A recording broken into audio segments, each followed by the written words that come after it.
there was. Oh, we gotta show a clip of that. Yeah. That was insane. Like Whoa. the That's whole awesome. left side pod of one of the driver's car was literally lifted up completely off. Yeah. It was insane. Wily. Well, why are we coming in? I can go longer on these. Yeah, exactly. yeah, and you're and right, I don't know. they never listen to Charles too. But like, No, they don't. like he went back to them, and the announcers were like, "Oh, maybe they're actually listening to him this time." And then the moment he goes in, they're like, "Ah, never mind." He's just there for the ride. What a cheeky fella he is. Yeah. You know? That was great. I mean, it was after qualifying, after he got pole. He mentioned something about, well, I have a little bit more points to play with. I guess that's the short of it, but he took a nice little jab at Max. Like points on his license. Yeah. This is what's going to cost him the championship. Yeah. I These think it small already has. little errors. Awesome. Welcome back. Another episode of the Turn 14 podcast. Ben, Mark, Matthew. We had the Canadian Grand Prix. We had a lot going on. We had crashes from F1 Academy. We had crashes from F1. We had a lot of stuff go on. We also had a lot of cool things that happened over the weekend, like the F1 premiere that happened in New York City, which we were able to go to. So we want to share a little bit about that. We went to Fela, New York City, to go watch the Canadian Grand Prix. So it's always cool to get that like fan atmosphere there. That was dope. Yeah, it was really cool. So, Man. lot to jump into. Matthew, you got to make your way out here. I know. Yeah. To I at know. It least sounds one sounds race. great. Yeah. There's nothing out here. Yeah. So, also exciting, and I'm sure you'll see it come around. We interviewed Ava Dobson a few days ago. Yeah, so that you'll was be seeing awesome. that video come out. That was a great interview. I'm really excited, and shout out to Ava for allowing us to do that and being our first guest. Yeah. It was a great time. She's awesome. Very fun. Very fun. Exactly. Yeah. Very candid. Very just like, this is raw. Like it was really, really awesome. And so what surprised me, she had some really great, mature answers to a lot of pretty, like, complex questions, and you know what? Shout out to Ava, and hopefully you guys should follow her, Ava Dobson Racing, all over social. But I'm looking forward to actually seeing if we could catch one of her races in Europe. Yeah. That'd be really cool. Yeah, keep an eye on YouTube on the GB4 page to see that. So, I'm looking forward to it. It'll be fun. Cool. Awesome. All right, so let's jump into it. So what we had this weekend, the Canadian Grand Prix. It wasn't just a Formula One race. We had the F1 Academy race. They did 3 races this weekend because one was canceled during the Miami Grand Prix, so they had to make up one. They should have invited Ava back. I know. They should have. That would have been cool. I'm gonna have to put in a call to Susie. Like, hey, this needs to happen. I know. let's get our connects real quick, right? Yeah. I mean, it was a wild. I think overall, like if you guys haven't had an opportunity to check out the F1 Academy races, they're actually pretty wild. Yeah. Yeah. Very, very chaotic. It's a lot of wheel-to-wheel racing, It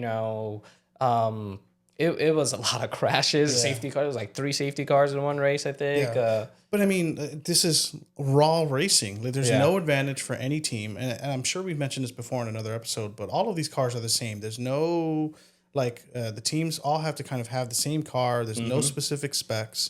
And that should organically create closer and tighter racing, and which we saw was insane. So it was very, very exciting to see, because at the end of the day, it's really truly racecraft that you're seeing for F1 Academy. Yeah. So I thought that was really cool. Do you think some of the teams are better at like tuning the cars into their drivers? I don't really know kind of what how much adjustments they can even do. I think from what Ava mentioned during our interview, there's not the aero package for the F1 Academy is very different from like an F4 series or like the GB4 that she's in. So I don't think there's much tuning happening. Maybe front wing downforce, but then I honestly I think the purpose behind it is to keep them as stock as possible.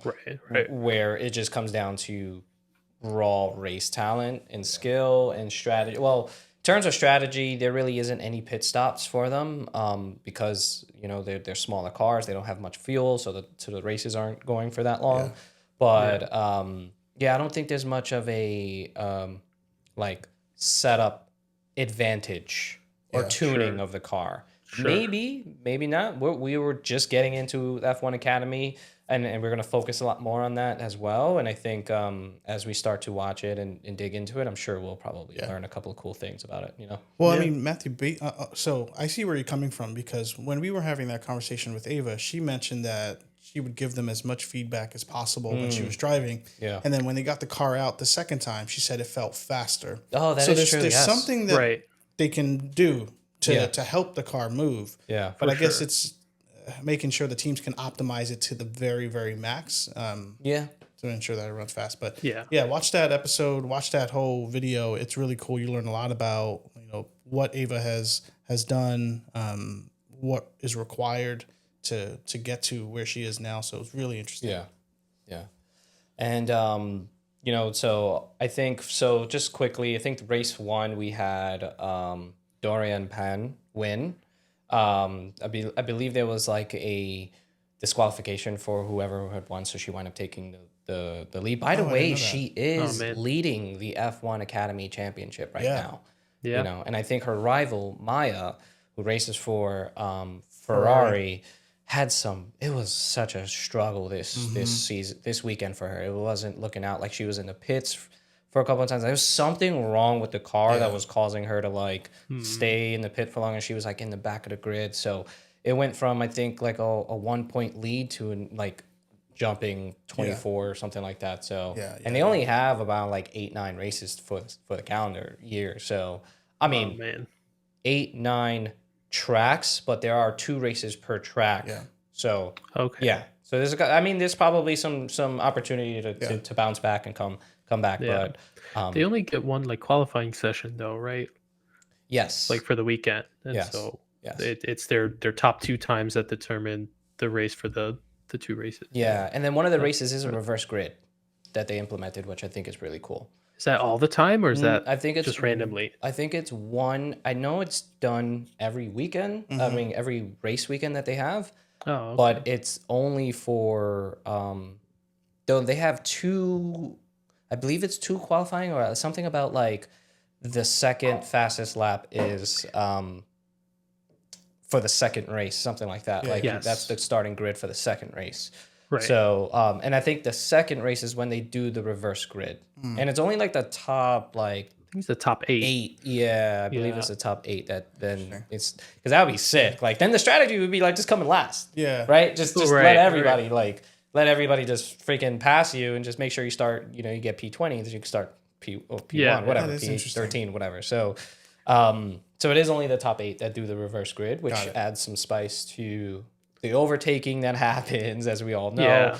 It was honestly really entertaining. It was great. I mean, to see them, battle like that was insane. And then obviously we're so used to watching F1, so the car seems so much faster. But when you're on board, I mean, they're still doing 140, 150 miles an hour, which is by no means slow. Yeah. But to do all of that and while racing, trying to block people while still trying to find your apex, it just really, really created a lot of racing, and which is something that I'm all for. Yeah, these girls they're tough. Yeah. They're fucking tough, man. They elbows out, man. Ruthless. They do not care. Yeah. I mean, there's obviously some safety cars, some crashes between some drivers. It was very entertaining overall.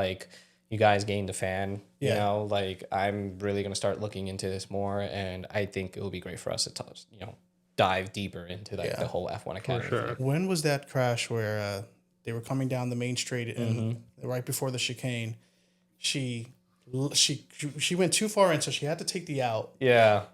Literally at 90, 100 miles an hour, took a right, then took pretty much a fucking 90-degree turn and slammed into somebody. It was the wildest thing I've ever seen. I was like, she's going way too fast to be taking this turn. And she, with no holds barred, didn't give a flying, she just flew right into I forgot who that was. I mean, there was... Oh, we got to show a clip of that, because that was insane. The whole... Awesome. left side pod of one of the driver's car was literally lifted up completely off. Yeah. It was insane. Yeah, it was pretty wild, Wow. I believe there's a new girl that drives for McLaren now that's actually really good. I think her last name is Lloyd.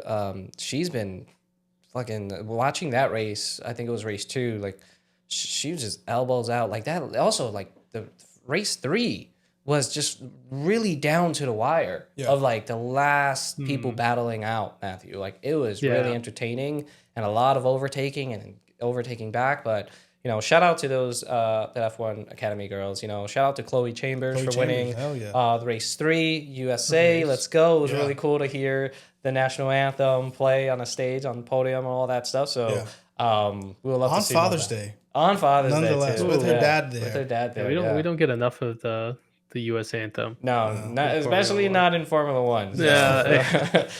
So, but yeah, so we had the F1 Academy, and then we had obviously the Formula One race weekend. Yeah. Right. Which before the weekend started, I remember hearing that like they were thinking about either stopping the Canadian Grand Prix, or people don't think of it as like one of the better tracks. Yeah. And I think last year was good, and this weekend was pretty freaking great. So absolutely, we had one of the best overtakes last year at the Canadian Grand Prix. So I mean, it's a great weekend. But I heard the same. I don't know exactly what's going to happen. I mean, they have a contract until next year, so let's see. It might just get renewed. I mean, a bunch of races are just getting renewed. I mean, it's been good so far. So wait, I believe the Canadian Grand Prix did actually get renewed. I think so too. I believe they did. I saw something with F1 announcing this whole thing with F1, the Canadian Grand Prix. So it's somewhere on their page. I actually saw an announcement for Thailand or something like that. Canadian Grand Prix extended to 2035. Oh, yeah. Wow. Nice. Yeah. Okay. I think the biggest issue with the Canadian Grand Prix was logistically kind of figuring out how to get people in, because it's on an island. So I heard that it's a nightmare to like set up. They had an issue last year, and we had somebody that went recently that also said it took them like 5 hours to get in and out. Like it's So if they could figure that out, I think for the fan experience, it might just, if you could improve the fan experience, you're good. And I think they learned from last year. They had some issues. I mean, especially people in the States, we would go to the Canadian Grand Prix. We thought about it many times. Yeah, we did. Just trying to figure out logistically on how to get there. I mean, hire some boats or some jet skis and drive people across the water. I don't know what you got to do, but you're F1. You can figure it out. It's also part of the whoever's the Canadian the town. Also help figure that out too. So, so we have that. The weekend. Let's jump into the weekend. Yes, I think one of the biggest highlights for practice was Charles Leclerc's crash, which was very odd. Because he even said it, like I should have just gone straight. I don't know why I thought I could take that try to cut through the grass, and he completely miscalculated, and the freaking left side of his car just went straight into a wall, and he missed out on FP2 and FP3. Was able to get in for qualifying, but that goes to show he was actually fastest. Before he crashed, he set the fastest lap, and then after he crashed, he still was up there at the top. Yeah. Do we know if that was on soft tires and those new C6 soft tires? Because I feel like ever since they introduced those things, they've been like a little like weird. People are not unpredictable. Prioritizing mediums. Yeah. The medium tire was the faster tire of the weekend, I think, and then the hards also were very, very fast. I think that the problem with the C6, nobody's ever used them. They're new compound, and most people they not sure how to. With the aero on the car and the setups, how to actually maximize the tires and the temperature and keeping that under wraps, because just to give people context, I believe the C5 is now the mediums are the C5s. They were the softs from last year, technically. Right. Yeah. So the softs are the C6, and then obviously the hards are the mediums of last year. So C4. So those tires, obviously, they have that. They have the data on all that. They know how they operate. They know the temperatures for all those kind of things. So I think, it was Right. it was pretty interesting to see. Yeah.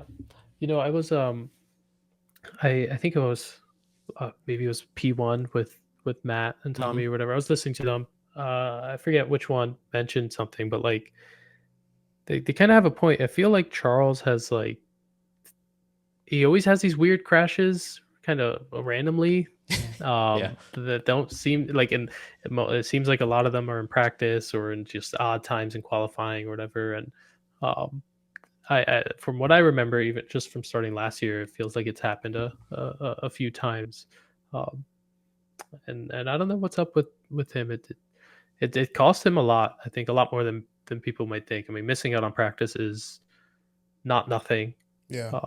And he wasn't able to make FP2. No. No, right, because of this. And so I I mean I hope it. I mean, it seemed like a simple mistake. Like he was just like it was all on him, but Yeah. Yeah. it just seems to happen a bit too often, and I don't know. Yeah. Not a good year for Ferrari so far. No. Oh Not a good year. yeah, well, No, not at all. At all. poor Lewis though. I Freaking, know. uh, It's groundhog. Oh, We'll get into that. poor groundhog. We forgot to mention that. yeah. Jesus. Lewis is a vegan too, right? Like, I think so. Yeah. I don't. Yeah, I think he is. Yeah, I So- think he is a vegan. So all right. So that was practice. Then we could go into qualifying. If we would just want to talk about the top 5, honestly, I think what was it? George Russell. He's so good. Fucking yeah. He's so It's just good. like Great. he's T-posing and all, and I think. If you want to jump into chat about a little bit about the dig that George made after his yeah. qualifying, I was just like, what a cheeky fella he is. Yeah. You That know? was great. I mean, Yeah. it was after qualifying, after he got pole. He mentioned something about, well, I have a little bit more points to play with. I guess that's the short of it, but he Yeah. took a nice little jab at Max. Max. It's like points on his license. Yeah, right? Yeah, pretty yeah. much, yeah. So yeah, I love that he's playing into it a little bit. I think that's good for the fans. Yeah, I think it's fun. he knows what he's doing. Yeah. Come on. Yeah. He It's knows for what the he's doing. people. It is funny. He is for the people. Then we had Max Verstappen in P2. We had what was it Oscar Yeah. Dude, Oscar P3. Yep. P3, and then it was Kimi Antonelli P4, and then Lewis Hamilton P5. Yeah.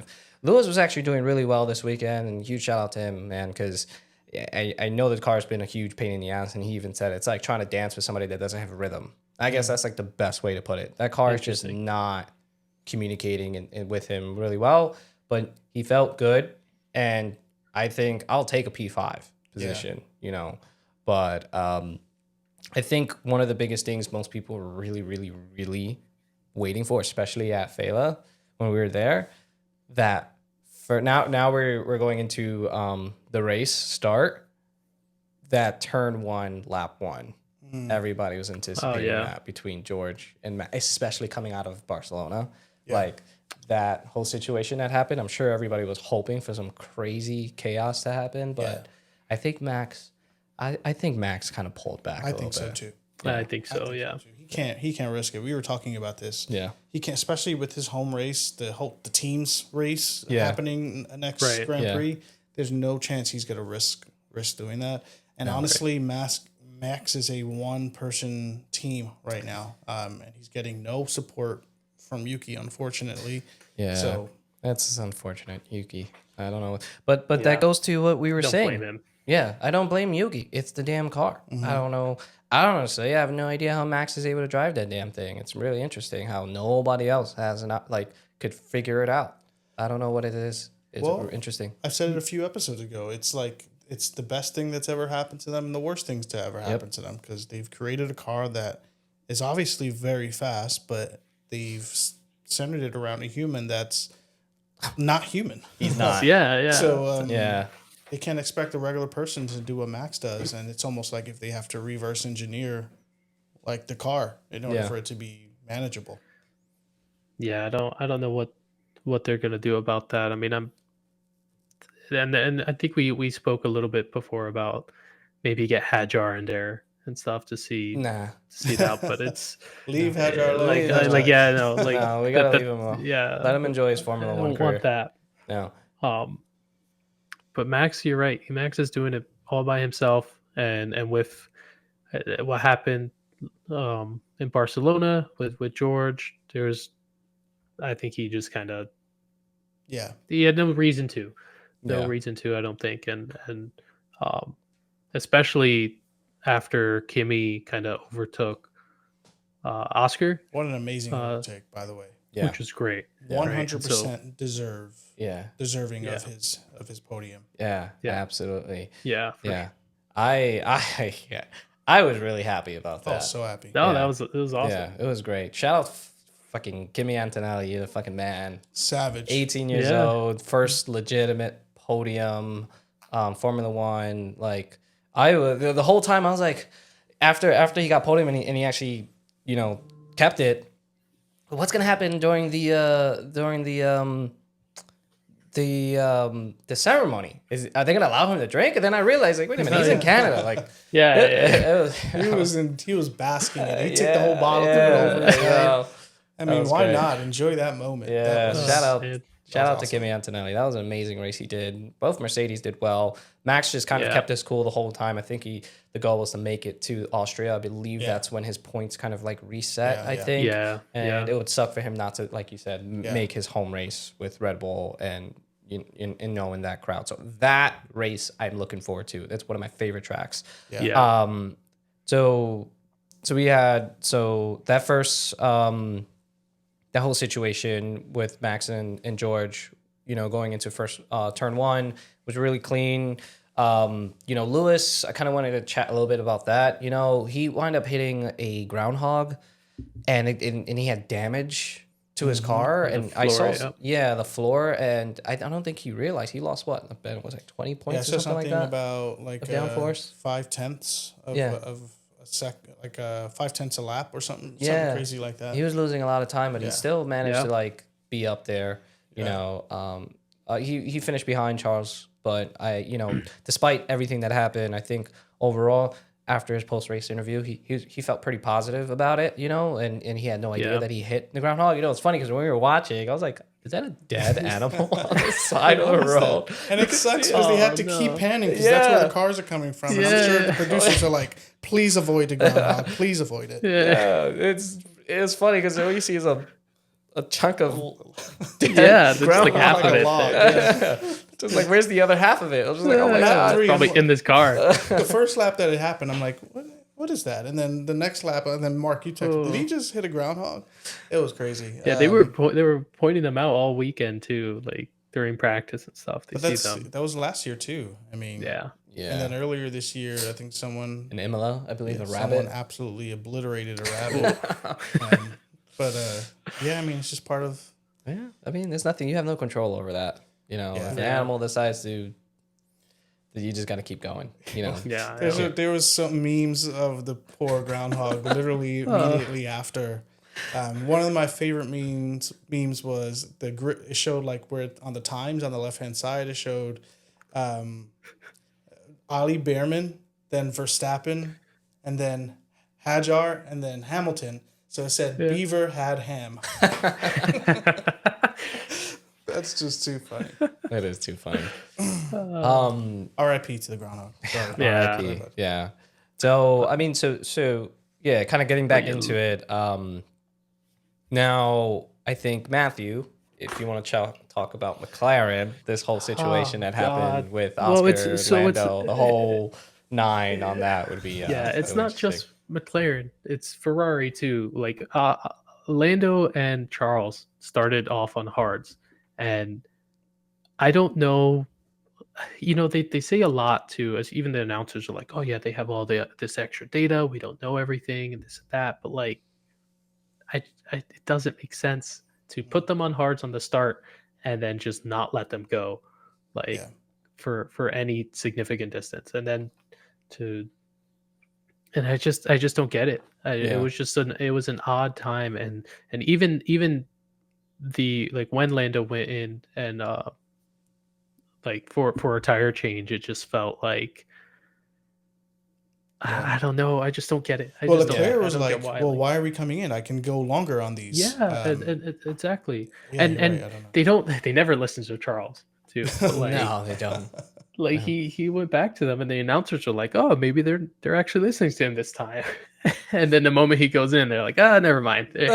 He's just He's just there for the ride. yeah, And Lewis too.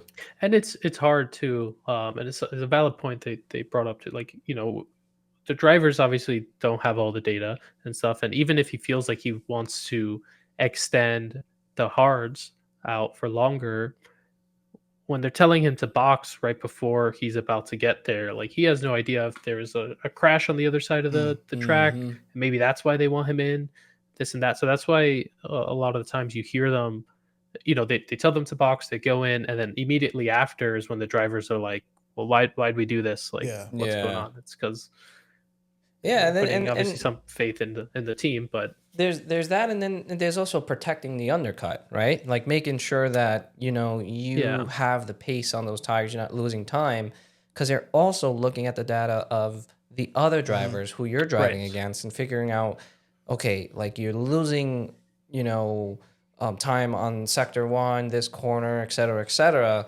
Like this guy is actually gaining time. You're not gaining any additional time. Your pace is actually slowing down, even though you may feel that you have good pace. right. And then it's like, okay, now we need to protect the undercut, because what we don't want is for you to box, go out, not just with traffic that you have to then over to everybody's going to get blue Right. flagged, and you have to wait for them to kind of like get out the way, because you wind up losing seconds, or two, or half a second, whatever. And then you have the other team that you're racing against boxing coming out in front of you, right? So Right. there's also that part to it, which I get, but overall, like, yeah, I feel the pain with Charles. I think it's just been the whole entire season of him and Lewis and Ferrari and that, and then the whole situation with Oscar and Lando. Man, I was really rooting for Lando. It was his podium to take, honestly. It really was. He made so many spots up, which was fantastic. Yeah. I mean, he started what, 9th or something like that, 7th or something like that. Yeah. 7th, I think. Yeah. Yeah.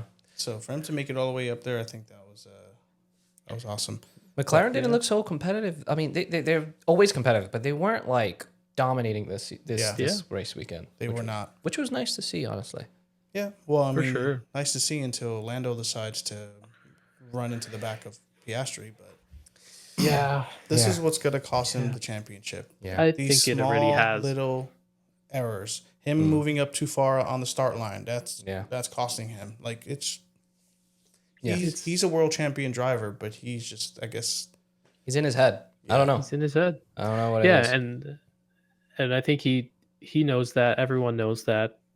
I mean, when you're in your head like that, hearing everyone say, "Oh, he's in his head too much," I'm sure doesn't help either. But like, no, man, you're in the top level of the sport. Like, you gotta be able to pull yourself together and like figure this shit out. Yeah. And not drive into the back of your fucking teammate. I think you took that Ayrton Senna quote too literal. If you no longer go for see a gap. Yeah, exactly. What kind of gap that was, I don't know. That was no space. It's happened years ago with McLaren. Same exact spot too, but both cars were able to make it out. But I think, so a couple of things, like the wheel to wheel. So the last couple of laps before that crash happened with Kimi, Oscar, and Lando was probably really great racing, because Kimi has Oscar Piastri. So this is why I am so happy. Kimi deserved that podium and that P3 so much, because he did so well defending against Oscar, keeping that pace while Oscar is literally on his back, DRS. But then Oscar also having Lando right on him.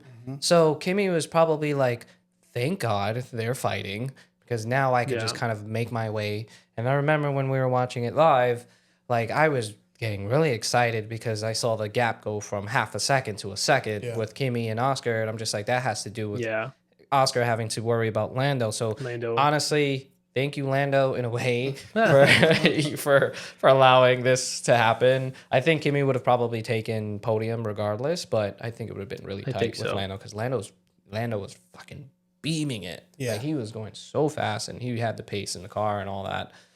So that was some really great. It was really awesome to see that, and then obviously the race, and I think even Zach Brown was like, it's inevitable. Like, an accident between the two drivers, it was bound to happen. And he owned up to it right away, which props to him for that. I just like and to give him some credit too, like, this was the first time really this whole season where it was him and Oscar kind of this close, like actually battling it out.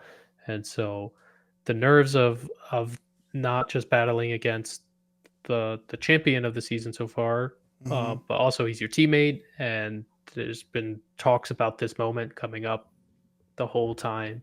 And so not surprised that they collided. I'm surprised that it was just as blatantly Lando's fault as it was. But I mean, like you said, he owned up to it, and immediately too. Wasn't like Charles Leclerc during qualifying getting upset at Hadjar that's already half the way in the corner, like, oh, that's fucking dirty air. Dirty air. Cool. So one other thing that I think obviously we're all really happy about, Nico Hülkenberg. Back-to-back points, man. Back-to-back points. Let's go, Nico. That's big time. Nico. Let's go, Nico. Where's my gold card on the podium? I know. He's gonna get a fucking podium. It's gonna happen. Yeah, it just needs to like rain. A tornado needs to come through and knock out all 18 other cars. Look at Brazil last year, right? You had the two Alpines on the podium. So you never just need a downpour of freaking rain to happen. But shout out to Nico, man. He managed to get points, and that's great too. Like you said, back to back. That's I'm sure that's a big morale boost for the kick team. Right. So, will Nico be on Audi next year? Is that the plan? Yeah. Yeah. Okay. Yeah.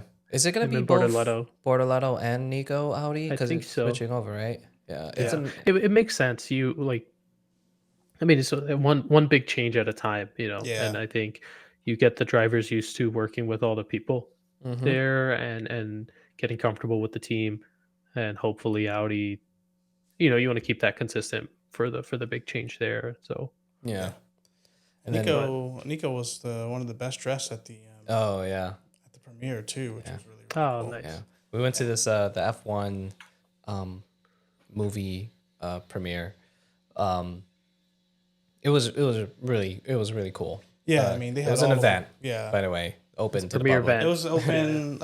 You can go there pretty much if you rent early enough. You get to walk the red carpet, or in this case, the silver carpet. They had the Apex car there. They had all of the regular grid there. It was really, really cool. They were giving away tickets to the premiere, which unfortunately we didn't win. It was asking some real simple questions too, man. Yeah. I think even if you got it wrong, they were just going to give you a ticket. So I'm just like, he was next to us at 1.2 when we were on the sim. He was like right there. I'm just like, and you were like, yo, I can answer questions while I'm driving. Like, come on. And I think he was going to do it. Yeah. But fucking connection. I don't know what happened. Yeah, the lady goes, so we're in the sim, and the guy comes up to us, and then the lady says, oh, this is a dead zone for the camera. So they had to leave, unfortunately. Oh, damn. Yeah. But it was cool. I mean, they had sim racing. They were giving away free drinks. They had the reaction time stuff. They had, interviews and things like that. And it was really cool. I mean, for them to kind of shut down Times Square like that was really, really, really, really cool. Yeah. Were you able to see the stream on YouTube? The live stream? Yeah, I jumped in a bit. Every time I jumped in, they were in the middle of their break. But I saw some of the interviews with cool. A lot of the actors, and it seemed awesome. Yeah, it was cool. George Russell was roaming Times Square at one point, and I missed it. I didn't see any barriers or anything like that. He was just walking around. And he's with the same family that was right waiting online with us too, I realized. That's because I saw a video of him posting it on the Mercedes social media. And I'm like, I remember them. And the kid that was there. And I'm like, God damn it, George. I would have done the T-pose with you, Times Square, man. Let's go. We had pretty Shout much out to George, man. Yeah, it was great. Again, like you said, he's for the people. And he showed up, and he took a video. I'm sure he felt great after winning. Yeah, hell yeah. I'm sure he was like, you know what? I'm going to be the mayor of New York for a little bit after this win. But yeah, pretty much all of the drivers were there. Because I think Max wasn't there. He was too busy driving somewhere. Alonso and Stroll weren't there.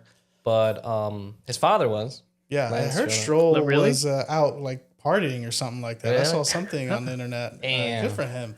Yeah, man, he deserves it too, I guess. But I think it was really cool to have all of the I drivers guess. in New York, seeing them here, having an opportunity to kind of showcase Formula One in New York City.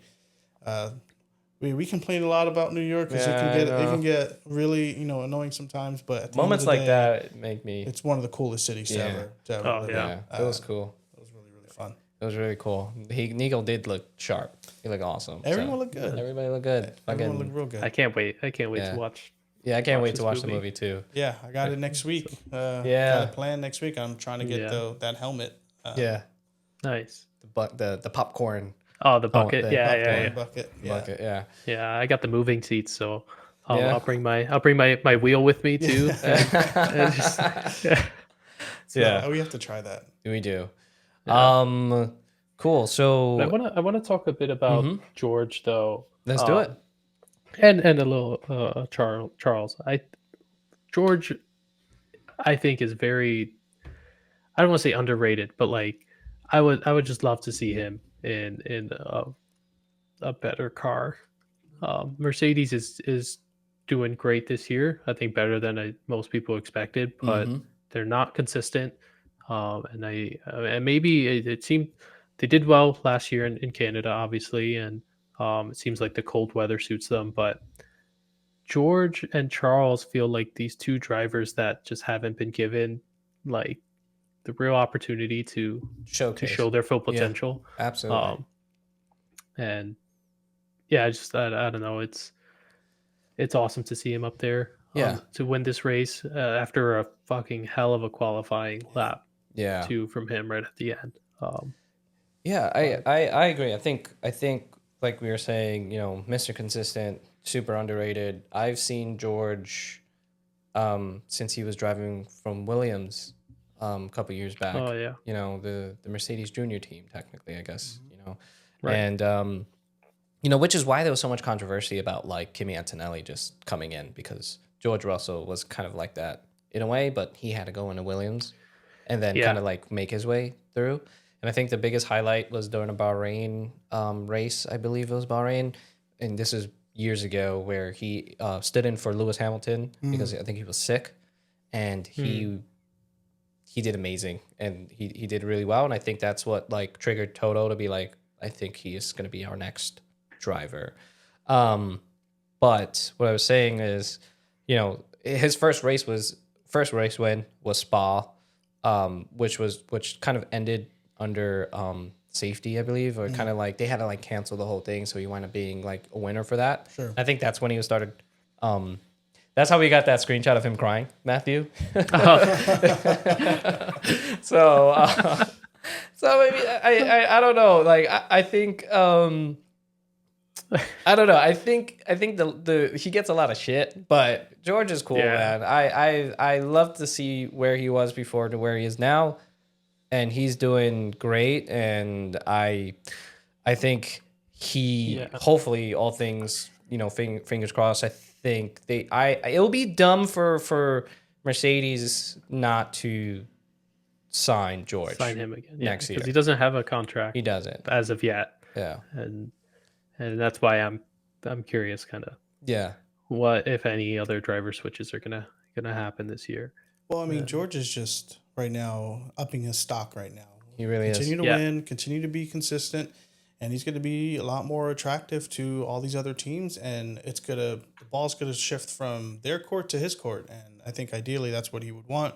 He'll have a little bit more control on what his future looks like for Formula One. So as long as he continues to perform, I think he'll eventually get there. Hopefully sooner rather than later, and hopefully Mercedes can turn around. Again, next year kind of brings another thing of I guess racing and a different strategy and how things are going to change. Right. So we'll see. But I agree. I think George he deserves a lot more recognition. Absolutely, and he deserves to like take in all this good energy that's been around him lately with winning. Yeah. With doing a crazy qualifying lap in Canada. Like, again, I think unless Max just decides to just fucking be like, I don't want to be in Red Bull, and that just shifts things, I don't see how George is not going to be signed for next year. And I think it'll probably come during the break that we have coming up. I think in one of the interviews he was like, I'm committed to Mercedes. So whatever that means. Okay. Means give me a fucking contract, guys. Yeah. Seriously. Yeah. Cool. Is there anything else you guys wanted to touch on for this? Any maybe plans to? Well, yeah. I mean, so one of the things that we were thinking about is that we would love to get more of you guys involved in some of these conversations. So if you'd be interested to maybe join and kind of shoot the shit with us about the race, we'd love to have multiple of F1 fans on here. I think it's important for us to not only share our opinions and thoughts on it, but to hear what everyone else has to say that doesn't necessarily have a platform to do so. So yeah, we'd love to have some people on. Let us know in the comments or DM us if you'd be interested. But I think that's something that we definitely want to try and tackle for some upcoming episodes. Absolutely. I'm really excited about that. It's something that we've been talking about for the past couple of days. And if you're at a bar watching with us, just come up to us and just let us know, like, if you're down and shoot the shit on a pod. And I think it'll be, like you said, a lot of fun. Get a different perspective on things. Awesome. So, and also like with us being in New York, like we're thinking about maybe even going out and doing some meetups or doing some watch parties. Obviously we love going to Fela, but we would love to kind of bring this energy and bring the community to some other bars that are maybe not streaming F1 yet. I don't know. There's just a lot of that we would love to see, and we can use your help to kind of get us there. Yeah, that sounds great. I wish I was out there with you guys.